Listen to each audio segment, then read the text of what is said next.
हम लोगों ने लास्ट लेक्चर में आई का डायग्राम डिस्कस किया था, ठीक है। आई के डायग्राम से बहुत सारे पॉइंट्स हमें क्लियर हुए। अब उन पॉइंट्स को समराइज कर लेते हैं, एक सिस्टमैटिक मैनर में नोट कर लेते हैं, लिख लेते हैं, ठीक है। तो देखो हम बात कर रहे हैं स्ट्रक्चर ऑफ आई की। स्ट्रक्चर ऑफ आई क्लियर है। आई के स्ट्रक्चर की बात करें तो आई एक बॉल है, जिसे हम लोग आई बॉल बोलते हैं, क्लियर है। आई बॉल बोलते हैं और ये आई बॉल जो है ये 2.5 सेंटीमीटर का डायमीटर रखती है, ठीक है ये। और ये साइड जो इसका फिक्स रहता है, मतलब चेंज नहीं होता।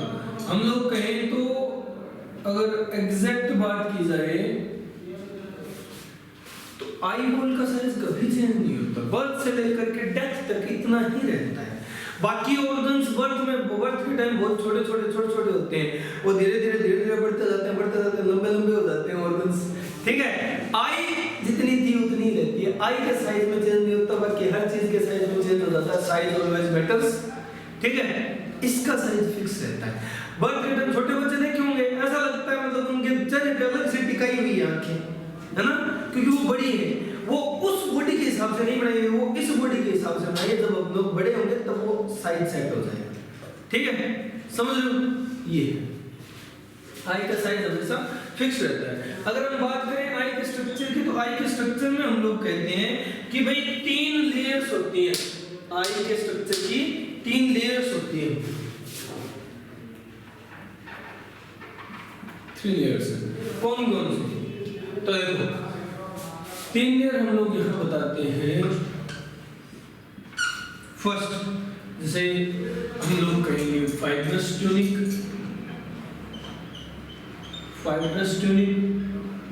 सेकंड वस्कुलर ट्यूनिक, और थर्ड न्यूरोसेंसरी लेयर। अब न्यूरोसेंसरी लेयर बोल दो या न्यूरोसेंसरी ट्यूनिक बोल दो, एक ही बात है, ठीक है। ये 3 लेयर्स होती हैं आई के स्ट्रक्चर में, फाइब्रस ट्यूनिक, वस्कुलर ट्यूनिक और न्यूरोसेंसरी लेयर। इन तीनों से मिलकर के वो जो कल हम लोगों ने डायग्राम बनाया था आई का, वो पूरा डायग्राम बनता है, ठीक है। अब हम लोग बात कर लेते हैं कि भाई इन तीनों लेयर्स के पॉइंट क्या है, मतलब ये तीनों लेयर कैसे वो पूरा स्ट्रक्चर डेवलप करनी है, समझ रहे हो। तो स्टार्ट करते हैं पहले से फाइब्रस ट्यूनिक। चलो फाइब्रस ट्यूनिक से स्टार्ट करें तो देखो नाम है फाइब्रस, यानी फाइबर्स की बनी हुई लेयर है, क्लियर है। तो इसके कुछ पॉइंट्स हैं, fibrous tunic first of all white fibrous cartilaginous tissue की बनी हुई है, क्लियर है। और वाइट फाइब्रस कार्टिलेजिनस टिश्यू की बनी है तो हार्ड भी होती है बाकी लेयर्स के कंपैरिजन में। फाइब्रस है यानी यहाँ वस्कुलराइजेशन नहीं मिलेगी, एवस्कुलर या नॉन वस्कुलर है, क्लियर है, नॉन वस्कुलर। वस्कुलर का मतलब क्या होता है, ब्लड वेसल से रिलेटेड है, तो यहाँ ब्लड वेसल्स भी नहीं होगी आप लोगों के पास, ठीक है। रांडी लेयर है, मतलब बीवी नहीं है जिसके पास। चलो क्लियर। फाइब्रस ट्यूनिक को हम लोग डिफरेंशिएट कर सकते हैं 2 पार्ट्स में। फाइब्रस ट्यूनिक को 2 पार्ट्स में डिफरेंशिएट किया जा सकता है। 2 पार्ट कौन कौन से? तो पहला इसमें पार्ट आता है जिसे हम लोग कहेंगे कॉर्निया, आउटमोस्ट पार्ट है ना कॉर्निया, वो फाइब्रस ट्यूनिक का पार्ट है। और सेकंड स्क्लेरा फाइब्रस ट्यूनिक का पार्ट है। ये दोनों फाइब्रस ट्यूनिक के पार्ट हैं, कॉर्निया और स्क्लेरा, ठीक है। अब इनको स्पेसिफाई करते हैं, जैसे कॉर्निया की स्पेसिफिकेशंस डिस्कस करें। कॉर्निया हम लोगों ने डायग्राम में देखा सामने की तरफ का पार्ट है, सामने की तरफ का पोर्शन है, तो हम लोग कहते हैं एंटीरियर पोर्शन, क्लियर है, एंटीरियर है। एंटीरियर के साथ साथ कितना है, तो बात की जाए भाई पूरी आई बॉल का पीछे वाला हिस्सा तो सारा स्क्लेरा, आगे छोटा सा पार्ट कॉर्निया था, है ना, आगे छोटा सा पार्ट कॉर्निया था। तो हम लोग कहें कि एंटीरियर 1/3 पार्ट भी है, 1/3 पार्ट बोल दो या 1/4 बोल दो, कोई दिक्कत वाली बात नहीं, 1/4 पार्ट पूरी आई बॉल का।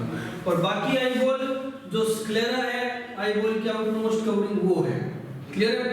ये पोस्टीरियर है, पोस्टीरियर है और कितनी है 3/4 पार्ट है। क्लियर है, समझ रहे हो? या 2/3 बोल दो तो भी गलती है। ये इस तरह से कॉर्निया और स्क्लेरा। अब अगर अपन फर्दर डिफरेंशिएट करेंगे, फर्दर इनसे रिलेटेड कुछ पॉइंट्स देखेंगे तो देखो हम लोग क्या कहेंगे। फर्स्ट कि भाई कॉर्निया जो है वो ट्रांसपेरेंट है, ट्रांसपेरेंट यानी इसके आर पार देखा जा सकता है, जबकि स्क्लेरा ओपेक है, ओपेक। क्लियर है? अब पहले कॉर्निया निपटाते हैं, ये तो बेसिक से पॉइंट जो डिफरेंशिएटिंग थे। अब कॉर्निया के स्पेसिफिक पॉइंट, भाई ब्लड वेसल्स एब्सेंट है, ब्लड वेसल्स एब्सेंट है तो यहाँ तक ब्लड नहीं पहुंचेगा, ब्लड नहीं पहुंचेगा तो एक चीज यहाँ, एक चीज की कमी है, एक फीचर की लैकिंग होगी। वो कौन सा फीचर है? हम लोग कहेंगे ब्लड में डब्ल्यूबीसीज होती है, डब्ल्यूबीसीज में एक टाइप है लिम्फोसाइट, और लिम्फोसाइट डब्ल्यूबीसी जो है वो एंटीबॉडीज बनाती है, और एंटीबॉडीज हमारे इम्यून सिस्टम का पार्ट है। क्लियर है? तो एंटीबॉडीज अगर नहीं होंगी तो इम्यून सिस्टम नहीं होगा, और एंटीबॉडीज कब नहीं होगी? जब ब्लड नहीं होगा। तो यहाँ तो ब्लड है ही नहीं, एवास्कुलर बता रहे हैं हम लोग, नॉन वास्कुलर बता रहे हैं, मतलब ब्लड नहीं है तो एंटीबॉडीज भी नहीं होगी और इम्यून सिस्टम का यहाँ कोई कंट्रोल नहीं होगा। तो हम लोग कह सकते हैं कि भाई कॉर्निया अगर हम लोग ट्रांसप्लांट भी करें तो भी प्रॉब्लम नहीं आती, दिक्कत नहीं आती कॉर्निया के ट्रांसप्लांटेशन में। क्यों नहीं आती? क्योंकि ब्लड वेसल्स ही नहीं है। ठीक है, तो किसी का कॉर्निया निकाल के किसी में डाल दो, इम्यून सिस्टम रिजेक्ट करने के चांसेस ही नहीं बनते। क्यों नहीं बनते? क्योंकि ब्लड वेसल्स ही नहीं है, ब्लड नहीं पहुंचता, इम्यून सिस्टम का कंट्रोल ही नहीं है इन पे। क्लियर है? तो लिखो ब्लड वेसल्स एब्सेंट है, बीवी एब्सेंट है, तो इसी वजह से इसकी ट्रांसप्लांटेशन पॉसिबल होगी। ठीक है, ये ट्रांसप्लांट हो सकता है, ट्रांसप्लांटेशन पॉसिबल। ठीक है, तो ये वो पार्ट है आई का जिसे हम लोग डोनेट कर सकते हैं, part that can be donated, that can be donated. ये आई का वो पार्ट है जिसे हम लोग डोनेट कर सकते हैं। क्लियर है? दान दे सकते हैं। कहते हैं ना मरणोपरांत नेत्र दान किया जाता है, और करना चाहिए। देखो रियलिटी है, हम लोग तो जा रहे हैं इस तरह से असल्ट रहे हैं, हमारा कोई काम ही नहीं बचा। अब हम उन्हें को यूज थोड़ी करेंगे, वो मिट्टी में मिले, वो खराब हो, वो डिजनरेट हो, इससे अच्छा किसी बेचारे प्रॉब्लम में पड़े इंसान को काम आ जाए, जिसको दिखाई नहीं दे रहा उसके काम आ जाए। हमारी आंखें नहीं तो हमको कुछ पार्ट तो आ सकता है, कॉर्निया तो कम से कम काम आ सकता है। समझ रहे हो? तो एक इंसान की आंखों से 2 आंखें ठीक हो सकती हैं। तो जीते जी तो करो रक्तदान, और मरने के बाद नेत्रदान करना चाहिए। रियलिटी है। ठीक है, देखो तो ये वो पार्ट है जिसे हम डोनेट कर सकते हैं। नेक्स्ट अगर अपन बात करें, भाई ब्लड वेसल नहीं है, ये तो चलो एक स्पेसिफिक इसको फीचर मिल गया, इसके कारण ब्लड वेसल के कारण नहीं है।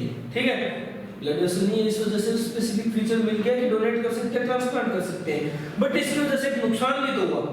ब्लड वेसल्स, ब्लड क्या करता है? न्यूरिशमेंट प्रोवाइड करता है।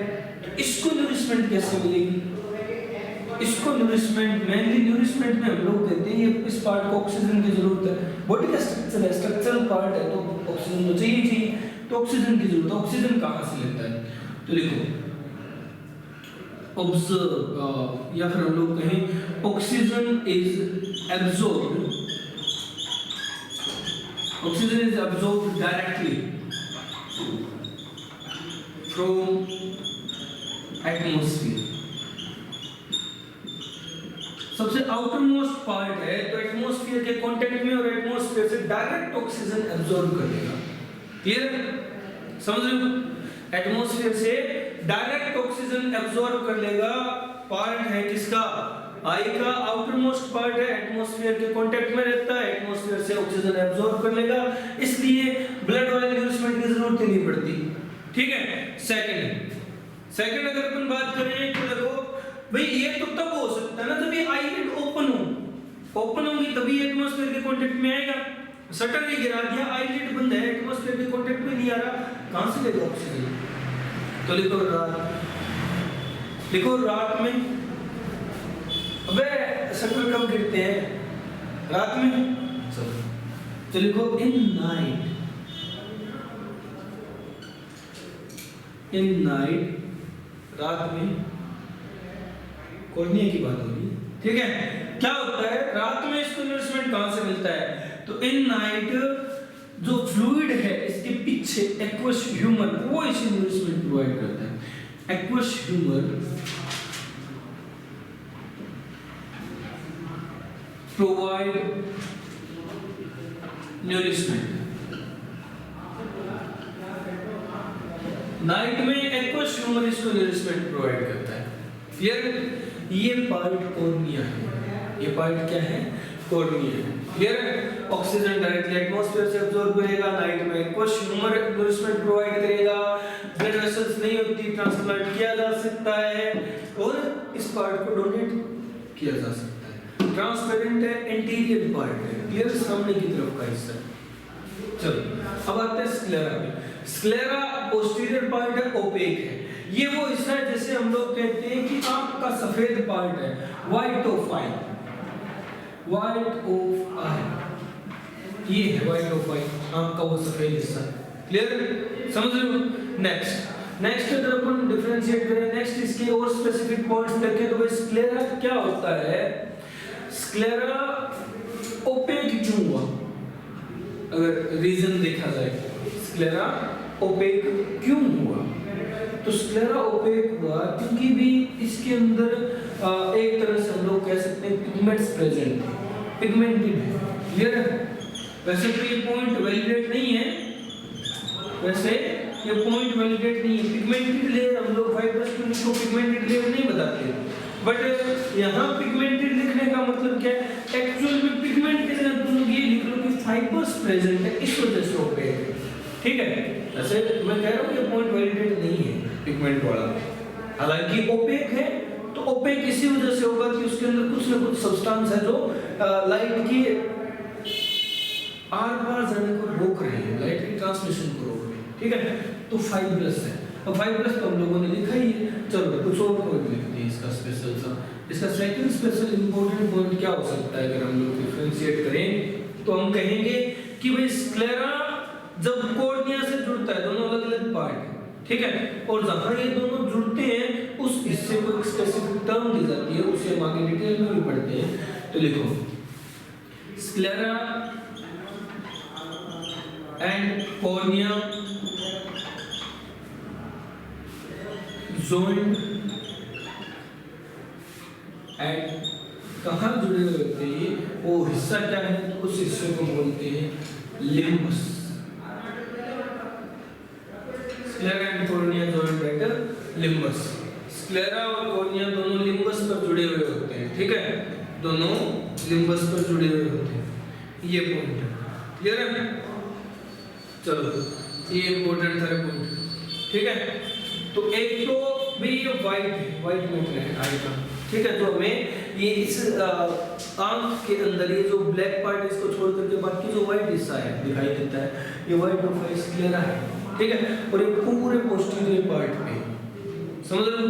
चलो नेक्स्ट अगर हम लोग कहें कि भाई स्क्लेरा का फायदा क्या है, फाइब्रस क्यों बनाया है इसे, तो स्क्लेरा का बेनिफिट है कि स्क्लेरा वो लेयर है जिस पर एक्सटर्नल आईबॉल मसल्स जुड़ी हुई होती है, ठीक है, तो इसका बेनिफिट है, देखो provide attachment site, provide attachment site for external eyeball muscles, external eyeball muscles, external eyeball muscles के लिए अटैचमेंट साइट प्रोवाइड करती है। भाई एक्सटर्नल बाहर है और बाहर से इसी के ऊपर जुड़ेगा, कॉर्निया में तो जुड़ते नहीं, हमें भी पता है, कॉर्निया में मसल्स जुड़ गई तो कॉर्निया से दिखेगा कैसे, ट्रांसपेरेंट कैसे होगी कॉर्निया, तो इस पे जुड़ी हुई होती है, क्लियर? इस ओपेक लेयर, ये है स्क्लेरा और कॉर्निया, ये दो पार्ट हैं जो फाइब्रस ट्यूनिक बनाते हैं, नोट कर लो इसे, ठीक है, जल्दी निकालो, हो गया? ये स्क्लेरा और कॉर्निया है। नेक्स्ट फाइब्रस ट्यूनिक कंप्लीट होती है अपनी, अब हम आगे चलते हैं, नेक्स्ट पॉइंट डिस्कस करते हैं।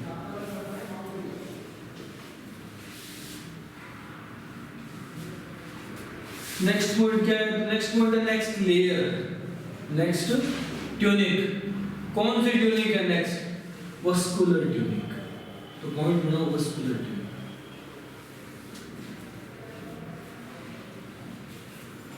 Vascular tunic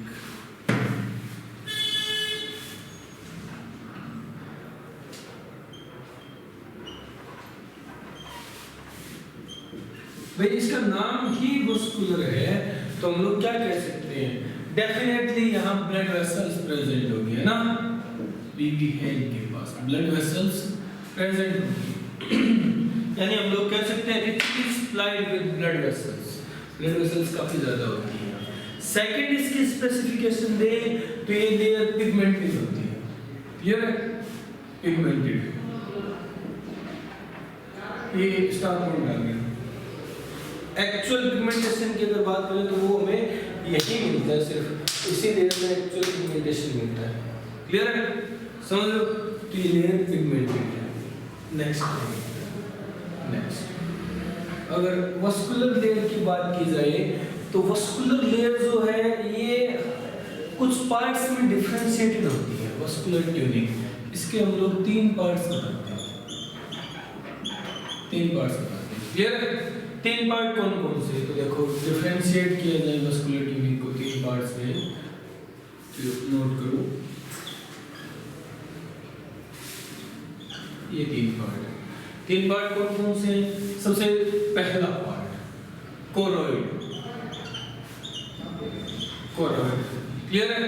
second ciliary would, ciliary would. Next third है आइरिस। इन 3 पार्ट्स में डिफरेंशिएट किया जा सकता है, इन 3 पार्ट्स में डिफरेंशिएट किया जा सकता है, समझ लो ये। अब देखो इन 3 पार्ट्स की वेटेज कितनी है? तो भाई इन तीनों में से अगर हम लोग बात करें तो जो पोस्टीरियर 2/3 पार्ट होता है, पीछे का जो 2/3 हिस्सा है, पोस्टीरियर 2/3 पार्ट है, उस पे कोरोइड प्रेजेंट होती है, ठीक है? और ये दोनों बच गए जो ये एंटीरियर 1/3 पार्ट का हिस्सा है, समझ रहे हो? चलो अब कोरोइड की और स्पेसिफिकेशन देखी जाए तो देखो पोस्टीरियर है 2/3 है। हम लोगों ने कहा पिगमेंटेड है, पिगमेंट कैसे हैं? तो ये लाइट ब्लू होती है पिगमेंट्स के कारण, light blue in colour, light blue in colour, clear? समझ लो। नेक्स्ट इसकी एक स्पेसिफिकेशन है कि भाई कार्निवोरस और हर्बिवोरस, कुछ carnivorous herbivorous animals, in some carnivorous and herbivorous animals, herbivorous animals, कुछ कार्निवोरस हर्बिवोरस एनिमल्स की जो कोरोइड लेयर होती है, इस कोरोइड लेयर की स्पेसिफिकेशन क्या है? तो देखो यहाँ पिगमेंटेड लेयर तो होती है, पिगमेंट्स प्रेजेंट होते हैं, पिगमेंट्स एंड ग्वेनिन, ये स्पेशल है ग्वेनिन पिगमेंट। कुछ पिगमेंट अलग है और ग्वेनिन पिगमेंट्स है। ग्वेनिन पिगमेंट present which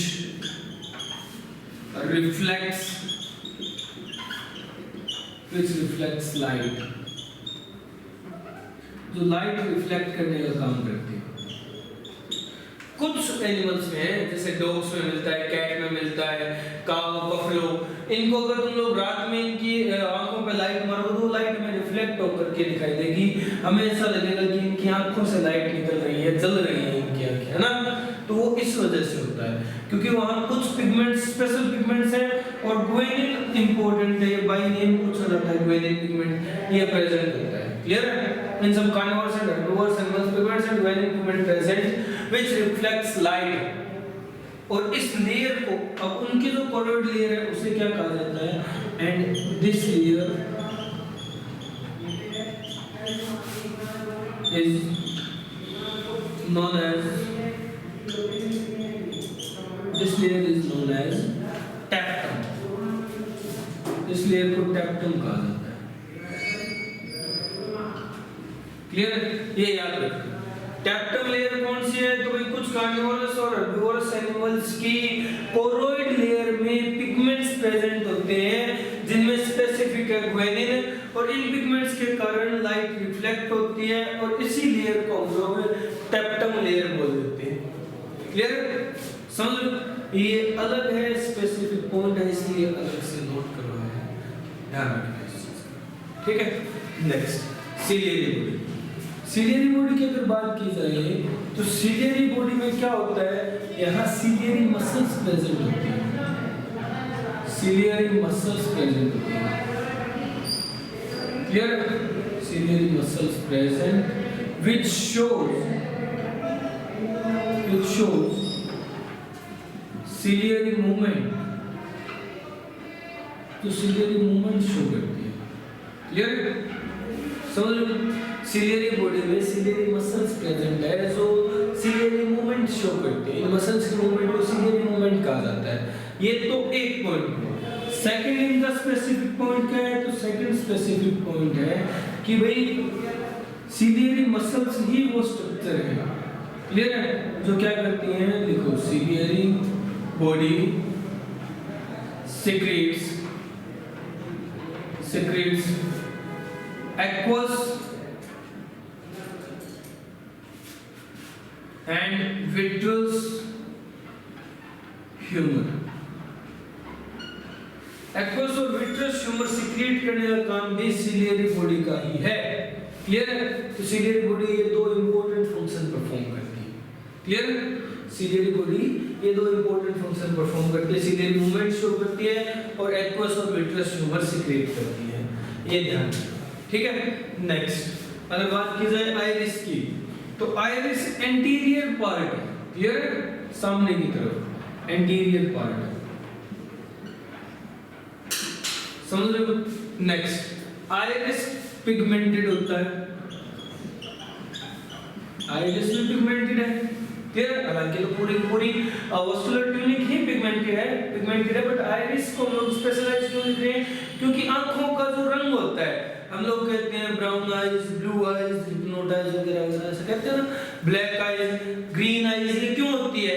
ये भी ये आइरिस ही है जो ये कलर शो करता है। ये जो ब्लैक दिख रहा है ना हमें, ये आइरिस दिखाई देता है। ठीक है? क्योंकि कॉर्निया तो ट्रांसपेरेंट है और कॉर्निया के पीछे आइरिस है, आइरिस दिखाई देता है। ये कलर आइरिस का है, तो आइरिस पिगमेंटेड होता है, कलर्ड होता है। क्लियर? समझ लो, कलर्ड लिख लेना। ठीक है? अब आइरिस का काम क्या होता है? तो देखो, आइरिस का फंक्शन लिखो। आइरिस क्या करता है? आइरिस प्यूपिल फॉर्म करता है। प्यूपिल क्या होता है? वो एरिया जहां से लेंस के अंदर लाइट एंटर करेगी। ठीक है? वो बीच में जो और हमें ज्यादा ब्लैक डॉट दिखाई देता है वो बड़ा। ठीक है? अगर आंख कैसी होती है अपने सामने से देखें तो ये आंख है। ठीक है? इसमें ये इतना काला हिस्सा दिखाई देता है हमें, और इसके अंदर तो ये बहुत ज्यादा ब्लैक डॉट ऐसे दिखाई देती है। तो बाकी तो ठीक है, ऐसा चलता रहता है। तो ये बाकी तो ऐसे, ठीक है? अब देखो ये क्या है? तो ये तो व्हाइट है, तो इसे तो हम लोग स्क्लेरा कहेंगे। ठीक है? ये जो हिस्सा है स्क्लेरा वाला, ये इसे कॉर्निया कहेंगे। और कॉर्निया में ये जो ब्लैकिश अपीयरेंस आ रही है, ये आइरिस की वजह से आ रही है। और ये जो ब्लैक डॉट सबसे अंदर दिखाई दे रहा है, ये प्यूपिल है। क्लियर होता है ना? ऐसा ध्यान है? चलो, तो प्यूपिल किसने फॉर्म किया? आइरिस से। समझ लो? और सेकंड, ये क्या करता है? प्यूपिल के साथ या प्यूपिल का डायमीटर ही रेगुलेट करता है आइरिस ही। तो हम लोग कह सकते हैं कि भाई प्यूपिल इसने बनाया, प्यूपिल का डायमीटर रेगुलेट कर रहा है। डायमीटर रेगुलेट करने से क्या होता है? डायमीटर बड़ा, प्यूपिल बड़ा तो अंदर आने वाली लाइट ज्यादा, प्यूपिल छोटा, डायमीटर कम, तो अंदर आने वाली लाइट को जगह कम मिलेगी, कम लाइट एंटर करेगी। तो लाइट एंट्रिंग के अमाउंट को रेगुलेट करता है। क्लियर? समझ लो? देखो, regulate regulate the amount of light entering the eye के अंदर एंटर करने वाली लाइट के अमाउंट को रेगुलेट करता है। क्लियर? समझ लो, आई के अंदर एंटर करने वाली लाइट के अमाउंट को रेगुलेट करता है। क्लियर? इस वजह से हम लोग क्या कहते हैं इसे, लाइक डायफ्राम ऑफ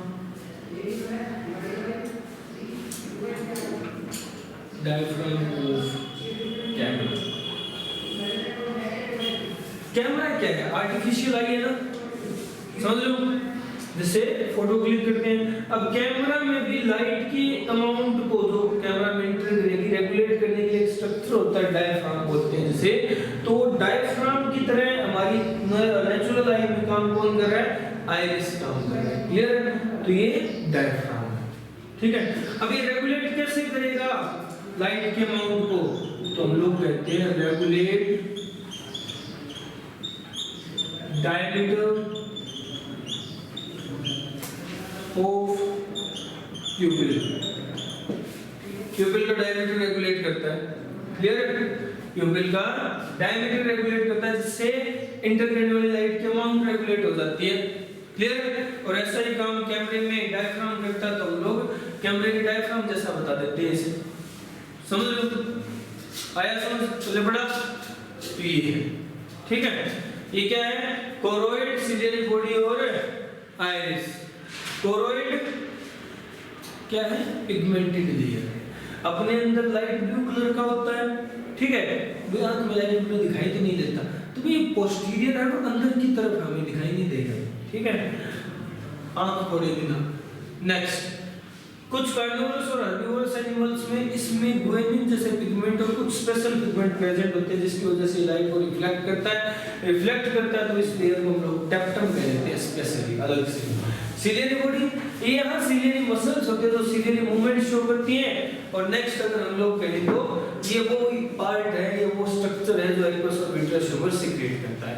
इसके बाद आगे वाला एंटीरियर पोर्शन, एंटीरियर पार्ट जिसे आइरिस बोलते हो। आइरिस पिगमेंटेड है, कलर्ड है, जिसकी वजह से हमारी आई को कलरेशन मिलती है।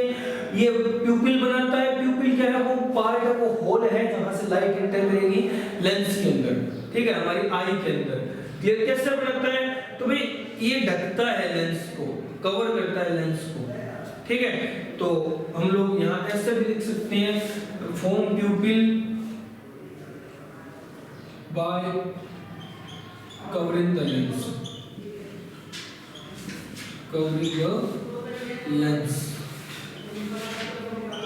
लेंस को कवर करके प्यूपिल बनाता है। ठीक है, और क्या करता है? प्यूपिल के द्वारा या प्यूपिल के थ्रू इंटर करने वाली लाइट के अमाउंट को रेगुलेट करता है। ठीक है, और ऐसा ही काम आर्टिफिशियल आई कैमरा में डायफ्राम करता है। तो डायफ्राम को हम लोग कह देते हैं कि वो आइरिस जैसा काम कर रहा है। तो आइरिस को भी कह सकते हैं कि भाई ये डायफ्राम जैसा काम कर रहा है। पूछ लिया जाता है कि which part act as diaphragm of camera in human eye? वो आइरिस है। क्लियर है? क्योंकि ये प्यूपिल का डायमीटर रेगुलेट करता है, इस वजह से। समझ लो? चलो, अब हमें ये देखना है कि प्यूपिल का डायमीटर रेगुलेट करता कैसे है।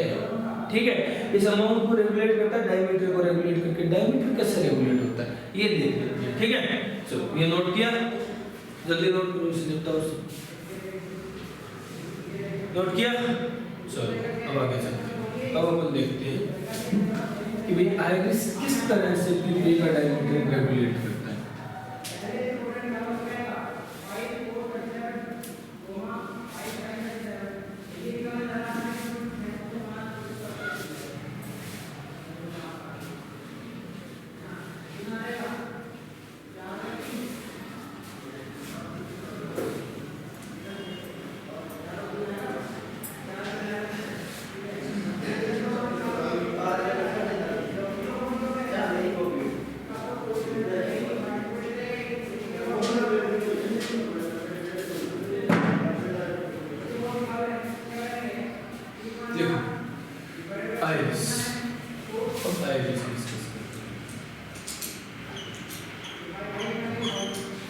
आइरिस रेगुलेट करता है डायमीटर बिकॉज आइरिस में मसल्स प्रेजेंट होती हैं। क्लियर है? Regulate diameter of प्यूपिल। क्लियर है? कैसे? आइरिस मसल्स की हेल्प से। Iris muscles present. क्लियर? तो आइरिस मसल कौन कौन सी? तो दो तरह की आइरिस मसल मिलती है हमें यहाँ। कौन कौन सी? तो देखो, रेडियल मसल्स और circular muscle. Radial muscle and circular muscle. Clear है? दो तरह की मसल है। अब रेडियल मसल और सर्कुलर मसल किस तरह से फंक्शन करती है? तो देखो, हम लोग दो केस में लेते हैं। एक जैसे ये आई है, क्लियर है? ये अंदर बन रहा प्यूपिल है, ठीक है? अब प्यूपिल पे मसल्स किस तरह से प्रेजेंट होंगी? एक तो ये सर्कुलर मसल प्रेजेंट होगी इसके ऊपर इस तरह से, आइरिस की मसल है, और फिर प्यूपिल पे इस तरह से रेडियल मसल्स प्रेजेंट होंगी। ये भी आइरिस की मसल्स है, ठीक है? समझ लो। ये अब हम लोग कह रहे हैं कि भाई यहाँ प्रेजेंट रेडियल मसल्स में एक केस दिया है, यहाँ प्रेजेंट रेडियल मसल्स में कॉन्ट्रैक्शन हो रहा है, कॉन्ट्रैक्ट कर रही है। यहाँ प्रेजेंट रेडियल मसल्स में कॉन्ट्रैक्शन हो रहा है। क्लियर है? अब रेडियल मसल्स में कॉन्ट्रैक्शन होगा और सर्कुलर मसल्स की कंडीशन कैसी है? सर्कुलर मसल्स में कुछ नहीं हो रहा, नॉर्मल रिलैक्स है। सर्कुलर मसल्स रिलैक्स है, ठीक है? रेडियल मसल्स में कॉन्ट्रैक्शन होगा, कॉन्ट्रैक्ट होगी। इस कंडीशन को हम लोग बोलते हैं माइडराइसिस। और माइडराइसिस कब होता है? रेडियल मसल्स कॉन्ट्रैक्ट होंगे। रेडियल मसल कॉन्ट्रैक्ट होंगे तो ये छेद चौड़ा होगा, ठीक है? छेद चौड़ा किया जाता है। छेद चौड़ा कब किया जाता है? जब ज्यादा अंदर लेना हो, क्या लाइट, ठीक है? प्यूपिल का छेद, प्यूपिल का डायमीटर बड़ा कब किया जाता है? जब ज्यादा लाइट अंदर लेनी हो। ज्यादा लाइट हम लोग कब अंदर लेते हैं? जनरली आंखें बड़ी कब होती है, मतलब प्यूपिल बड़ा कब होता है आंखों का? जब हमें दूर की चीज को देख रहा हूं, है ना? समझ लो। तो देखो, माइडराइसिस कब होगी? To see far object, to see far objects, दूर के ऑब्जेक्ट्स को देखना हो तब आंखें छोटी हो जाती है, माइडराइसिस हो जाता है। क्लियर है? और इस माइडराइसिस को कंट्रोल कौन करता है? हम लोगों ने कहा था कि प्यूपिल का डायमीटर बड़ा हो जाता है, ठीक है? कब हो जाता है? छेद चौड़ा कब हो जाता है? एसएनएस के कंट्रोल में, है ना? तो देखो, अंडर नर्वस सिस्टम पढ़ा था, under control of SNS, sympathetic nervous system के कंट्रोल में है। प्यूपिल के छेद की बात की जा रही है, ठीक है?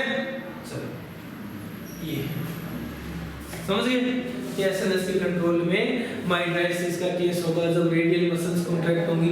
अगर सेकंड हमें देखना पड़े नजदीक के ऑब्जेक्ट्स को, तो हम लोग क्या करेंगे?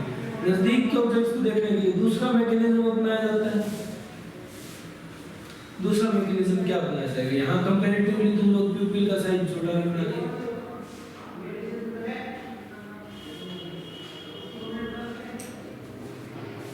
ठीक है? यहाँ क्या हुआ है? यहाँ रेडियल मसल्स तो रिलैक्स हो गई, सेकंड केस है। रेडियल मसल्स में तो रिलैक्सेशन हुआ है, और जो सर्कुलर मसल्स थी उनमें कॉन्ट्रैक्शन करवाया है हम लोगों ने। क्लियर है? सर्कुलर मसल्स कॉन्ट्रैक्ट हुई है। अब सर्कुलर मसल सर्कुलर मैनर में कॉन्ट्रैक्ट होगी तो देखो इस तरह से, ये सर्कुलर मसल है, कॉन्ट्रैक्ट होगी तो ये छेद भिड़ा होगा, ठीक है? मतलब छेद का डायमीटर कम होगा, इस प्यूपिल का डायमीटर कम होगा। इस कंडीशन को हम लोग कहते हैं मेयोसिस। माइडराइसिस एंड मेयोसिस, ये याद रखना, ठीक है? मेयोसिस कब होता है? अब छेद भिड़ा कब किया जाता है? अब प्यूपिल छोटा कब किया जाता है? ये दूर के ऑब्जेक्ट को देखने के लिए प्यूपिल बड़ा किया गया था, तो अब नजदीक के ऑब्जेक्ट को देखने के लिए प्यूपिल छोटा कर दिया जाता है। देखो, to see nearby objects, to see nearby objects, nearby objects को देखने के लिए, क्लियर है? ये किसके कंट्रोल में रहता है? जब ये एसएनएस सिंपैथेटिक नर्वस सिस्टम के कंट्रोल में है, तो ये कब होता है? Under control of PSNS, parasympathetic neural system के कंट्रोल में होगा। हम लोगों ने बकायदा न्यूरल सिस्टम में बात की कि एसएनएस प्यूपिल का डायमीटर बढ़ा देता है और पीएसएनएस प्यूपिल का डायमीटर घटा देता है। तो पीएसएनएस से मायोसिस होगी और एसएनएस से माइट्राइसिस होगी। माइट्राइसिस में लिख लो, क्या लिखोगे? माइट्राइसिस में डायमीटर ऑफ प्यूपिल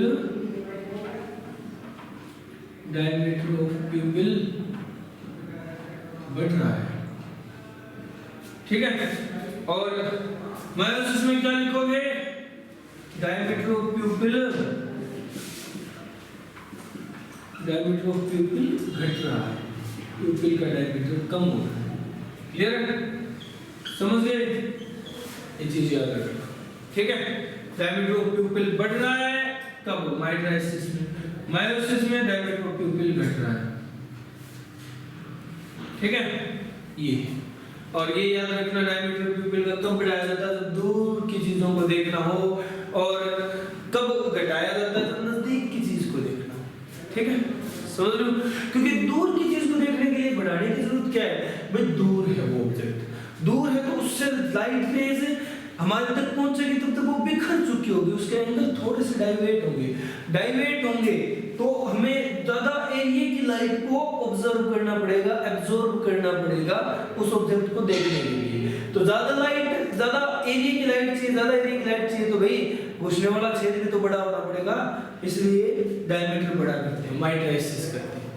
ये आइरिस का फंक्शन है। आइरिस इस तरह से काम करता है या कांड करता है, ये कह लो, ठीक है? आइरिस इस तरह से काम करता है, समझ लो? समझ लो, चलो नोट करो इसे जल्दी। माइट्राइसिस में क्वेश्चन आते हैं इनपे, ठीक है? हो गया? चलो नेक्स्ट, चलो ये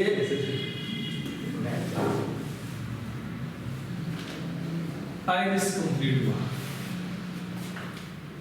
ठीक है?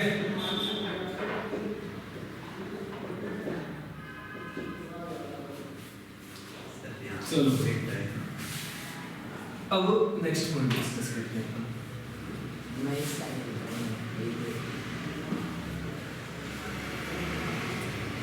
पर्दे लगाओ, पर्दे समझ नहीं आ रहा, इतनी लाइट भी नहीं चाहिए।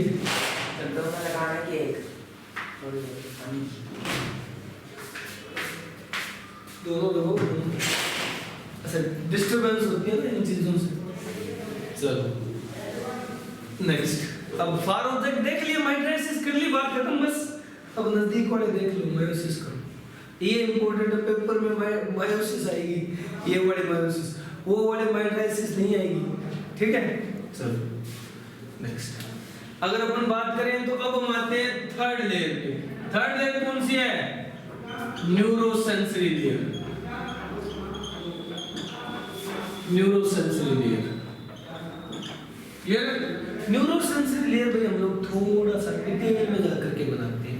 याद करो हम लोगों ने कहा था कि इस तरह से ये ओरोइड है ना, इस तरह से ये क्या है? ओरोइड।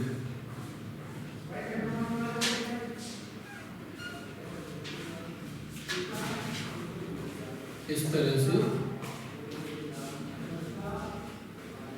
एक ओरोइड है, ठीक है?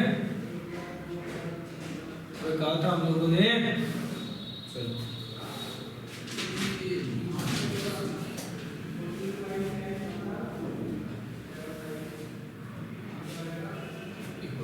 इस साइड भी सेम ये बेटर है, ठीक है? ये क्या बनाया? ये उंगली जैसा आइरिस। ये क्या बनाई? सीलिएट बॉडी, सिलियरी बॉडी बनाई, ये क्या बनाया, कोरोइड बनाया, क्लियर है, ऐसे स्ट्रक्चर बनाए, ठीक है, ऐसे स्ट्रक्चर बनाए, डिफरेंशिएट किया था इनको। फिर हम लोगों ने कहा कि भाई यहाँ अंदर थर्ड लेयर प्रेजेंट होती है न्यूरोसेंसरी, जिसे रेटिना बोलते हैं, वो किस तरह प्रेजेंट है, वो इस तरह प्रेजेंट है, यहाँ देखो इसके ऊपर की तरफ इस तरह से,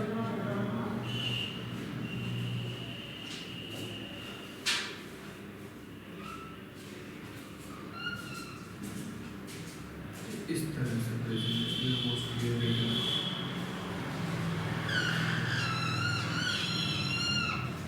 ये है, ठीक है, ये न्यूरोसेंसरी लेयर है। अब इस न्यूरोसेंसरी लेयर के पार्ट जो आइरिस पे है उसे हम लोग बोलते हैं पार्स इरिडिका, इनामिनाडिका, इरिडिका, ठीक है। जो सिलियरी बॉडी पे है उसे बोलते हैं पार्स सिलियरिका, पार्स सिलियरिका, क्लियर है। और जो कोरोइड पे प्रेजेंट है इसे बोलते हैं पार्स ऑप्टिका, क्लियर है। और देखने में एक्चुअल रोल इसी पार्स ऑप्टिका का होता है, इसे ही रेटिना कहा जाता है, क्लियर है, इसे ही रेटिना कहा जाता है, समझ रहे हो, pars retina, pars ciliaris, pars optica, clear है। ये इस तरह से प्रेजेंट है न्यूरोसेंसरी लेयर, क्लियर। इसमें main part pars optica retina वाला है, और ये कहाँ है, तो ये पोस्टीरियर पार्ट होता है, क्लियर, पोस्टीरियर, पोस्टीरियर क्लियर है, क्लियर है। और इस लेयर की स्पेसिफिकेशन क्या है कि भाई ये इन्वर्टेड लेयर होती है, उल्टी है, इन्वर्टेड लेयर है, मतलब देखो फॉर सपोज ये कोरोइड है, इस पर इस तरह होनी चाहिए थी, ठीक है, ताकि यहाँ लाइट रे आए, है ना, इस तरह होनी चाहिए थी रेटिना, बट कैसे है, ऐसे है, इन्वर्टेड है, उल्टी है, ठीक है, समझिए, ये है इन्वर्टेड लेयर है। इसी वजह से इन्वर्टेड इमेज बनती है, ऑब्जेक्ट की इमेज इन्वर्टेड बनती है, क्लियर, समझिए। और कैसी बनती है, स्मॉल बनती है, स्मॉल इमेज बनती है, और इस इमेज को हम लोग ट्रू इमेज बोलते हैं। तो रेटिना में जो इमेज बनेगी वो कैसी होगी, इन्वर्टेड होगी, स्मॉल होगी, बट ट्रू होगी, क्लियर। ये इस तरह से दोनों सेंसरी लेयर है। अब हमें रेटिना डिस्कस करेंगे, क्लियर। अब हमें क्या डिस्कस करना है, रेटिना, नोट करो ये जल्दी जल्दी बढ़ाओ इसे।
निपटाओ जल्दी निपटाओ।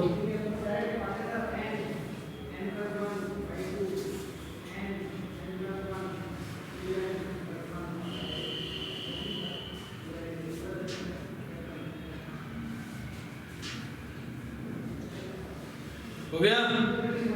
चलो ये अब अपन को डिस्कस करना है रेटिना। क्लियर है? समझ गए? Retina start.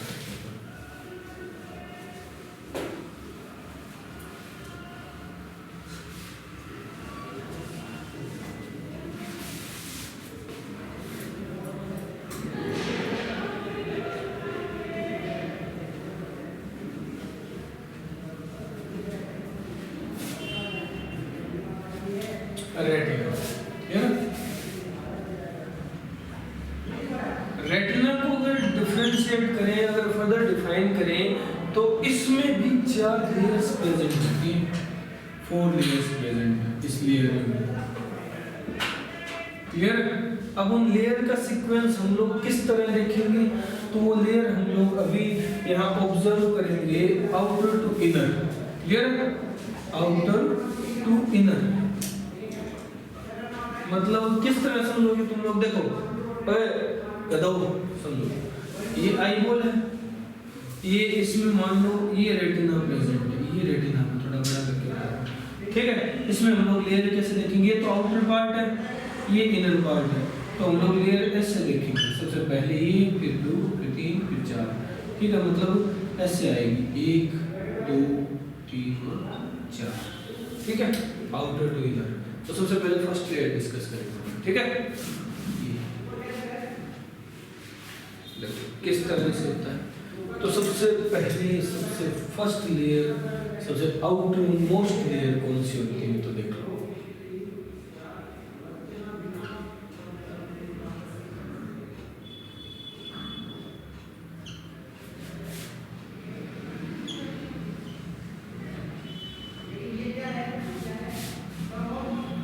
क्या बना रहा हूं मैं?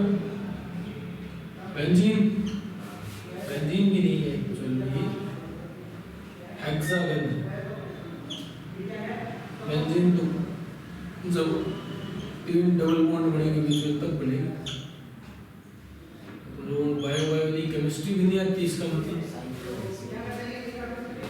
साइक्लोहेक्सेन। बायोलॉजी समझे तो देखो ये क्या है, ये कौन सी लेयर है, इसमें इस तरह से पिगमेंट भरे हुए हैं और इन्हें बोलते हैं हेक्सागोनल पिगमेंटेड सेल्स। क्लियर है? क्या कहते हैं? Hexagonal pigmented sales.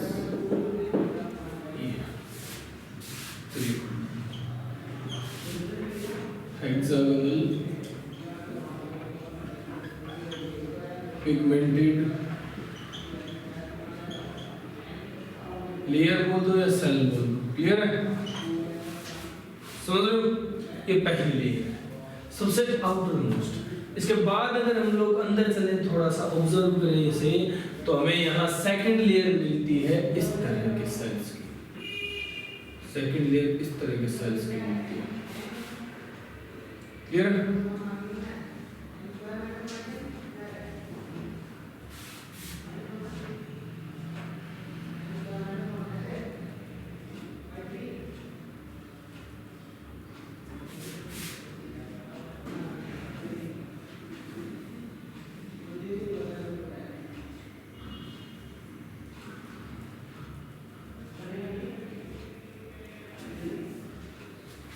ठीक है? इस तरह के सेल्स की लेयर मिलती है। इन्हें हम लोग क्या कहते हैं? ये है भाई फोटोसेंसिटिव सेल्स। ये वो सेल्स है जो लाइट रिसीव करते हैं एक्चुअल में, इन्हें कहेंगे photosensitive cell. Photosensitive cells. Clear है? ये सेकंड लेयर है। फोटोसेंसिटिव सेल 2 तरह की, ठीक है? लिख लेना। ये जो ऐसे कोन शेप है, इन्हें बोलते हैं कोन सेल्स, और ये डंडे लट जैसे इन्हें बोलते हैं rod cells. Rod cells. Clear है? समझ रहे हो? रोड और कोन ये इस तरह से है, ठीक है? Photosensitive layer. नेक्स्ट इनके बाद यानी लाइट आई, लाइट सबसे पहले हेक्सागोनल पिगमेंटेड से टकराई, फिर वापस आई कौन सेल्स के पास? रोड सेल्स के पास। इन्होंने लाइट ऑब्जर्व की और सिग्नल्स जनरेट किए। सिग्नल जनरेट करके सिग्नल भेजेंगे आगे, सिग्नल ट्रांसमिट करेंगे। कैसे? न्यूरॉन्स के हेल्प से। तो यहाँ नेक्स्ट लेयर न्यूरल लेयर होती है। क्लियर है? ये कैसे न्यूरॉन्स हैं? ये स्पेसिफिक न्यूरॉन, ऐसे न्यूरॉन सिर्फ यहीं पाए जाते हैं हमारी आंख में और कहीं नहीं पाए जाते पूरी बॉडी में। और ये हम लोगों ने न्यूरल सिस्टम के स्टार्टिंग में टाइप्स ऑफ न्यूरॉन में डिस्कस किया है किस तरह के। जल्दी बता दो तुम लोग, नहीं तो फोड़े जाओगे। कैसे न्यूरॉन है? अबे सेव देख करके बता सकते हो, देखो बताओ।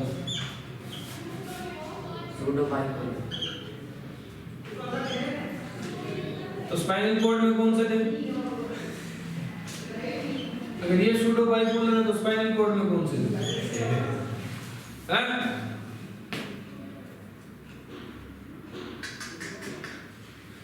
क्लास खत्म हो तो फिर बताता हूँ। सूडो बाइपोलर ये बाइपोलर न्यूरॉन्स है, क्लियर है? बाइपोलर न्यूरॉन्स रेटिना में, ओल्फैक्टरी एपिथेलियम में और टेस्ट बड्स में बताया नहीं था बाइपोलर न्यूरॉन्स होते हैं। ये है वो बाइपोलर। दो पोलैरिटी दिखाई नहीं देगी तुम लोगों को न्यूरॉन्स की, ये है, ठीक है? अब इन सेल्स के बीच विचारे एक आधा सेल ऐसा भी मिल जाता है। इस सेल को रिप्रेजेंट हम लोग इस तरह से कर रहे हैं, हालांकि वो ऐसा होता नहीं है, जस्ट रिप्रेजेंट करने के लिए ऐसे शेप यूज की, ठीक है? समझ लो।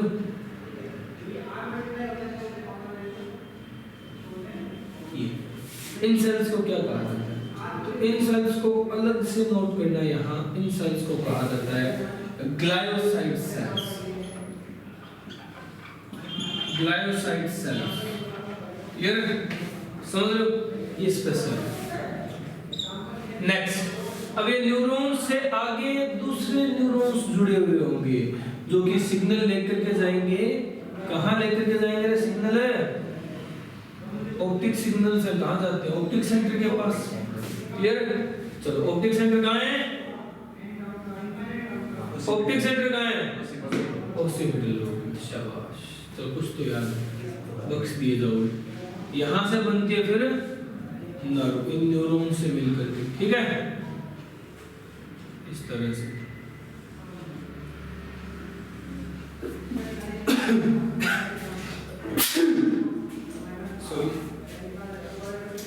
असर दिखाने लगी है, बड़ी ठंड हो रखी है।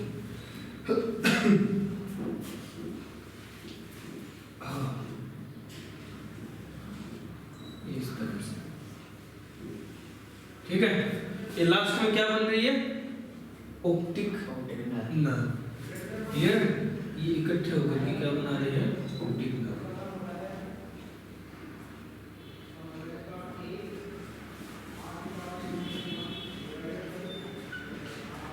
और अब इन न्यूरॉन्स की जो लेयर बनी है ना, इस लेयर को हम लोग कहेंगे ganglionic layer, clear? Ganglionic layer, समझ ये। तो सबसे पहले हेक्सागोनल पिगमेंटेड एपिथेलियम या पिगमेंटेड लेयर, फिर फोटोसेंसिटिव सेल्स वाली लेयर, फिर बाइपोलर न्यूरॉन्स वाली और फिर गैंग्लियोनिक लेयर। 4 लेयर्स हैं। अब ध्यान देना, जहां इन हेक्सागोनल, इन बाइपोलर न्यूरॉन्स और गैंग्लियोनिक लेयर के न्यूरॉन्स के बीच में जो साइनेप्स बना है, ये न्यूरॉन न्यूरॉन से कनेक्ट हुआ तो साइनेप्स बनेगा। यहाँ जो साइनेप्स बना है, उस साइनेप्स में स्पेशल टाइप के सेल्स प्रेजेंट होते हैं। देखो इस तरह से नोट करना, यहाँ स्पेशल टाइप के सेल्स कौन से हैं? इस तरह से। और इन सेल्स को हम लोग कहते हैं एमेक्राइन सेल्स। एमेक्राइन सेल्स, ठीक है? कहाँ प्रेजेंट है ये? तो लिखो इन साइनेप्स, इन साइनेप्स, ठीक है? ये चलो, तो ये इस तरह के सेल्स प्रेजेंट होते हैं। समझ लो 4 लेयर कौन कौन से? हेक्सागोनल पिगमेंटेड, फिर फोटोसेंसिटिव, फिर बाइपोलर, फिर ganglionic layer. 4 layer, outer to inner चलते हैं तब, ठीक है? तो समझ गए? ग्लायोसाइट और एमेक्राइन 2 इंपॉर्टेंट आए हैं, क्लियर? ये और लास्ट में ऑप्टिक नर्व निकल जाता है। निपटाओ इन्हें, निपटाओ जल्दी। ये रेटिना है अपनी, ठीक है।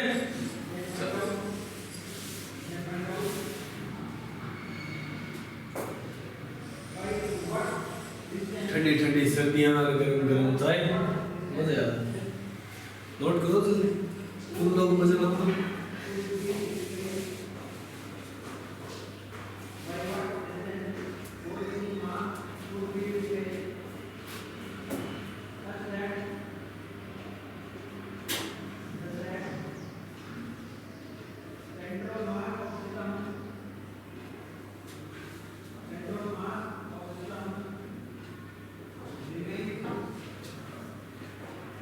हो गया?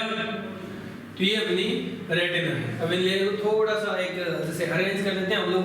आउटर टू इनर बताते हैं, तो आउटर टू इनर इस तरह से लिख लेना, हेक्सा, याद आ जाएगा, हेक्सागोनल पिगमेंटेड। फिर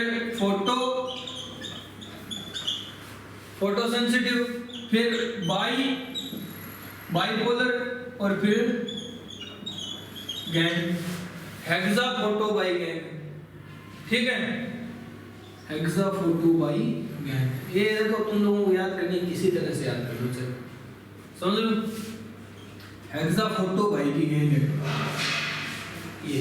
अब इसको गैंग ही दिख रहा है जी, है लास्ट में ध्यान से। तो हेक्सा फोटो बाई की गैंग है, समझ गए। ये भाई हमारी रेटिना है, और रेटिना में इस तरह से चारों लेयर प्रेजेंट होती है। आउटर टू इनर, यानी यहाँ लाइट इंटर करेगी, कहाँ से? यहाँ लाइट इंटर करेगी इस तरफ से और अंदर जाएगी बिल्कुल, फिर फोटोसेंसिटिव सेल्स वापस ऑब्जर्व करेंगे इसे, ठीक है। हो गया? चलो आज इस लेक्चर में इतना ही, बाकी अपन कल डिस्कस करेंगे, ओके।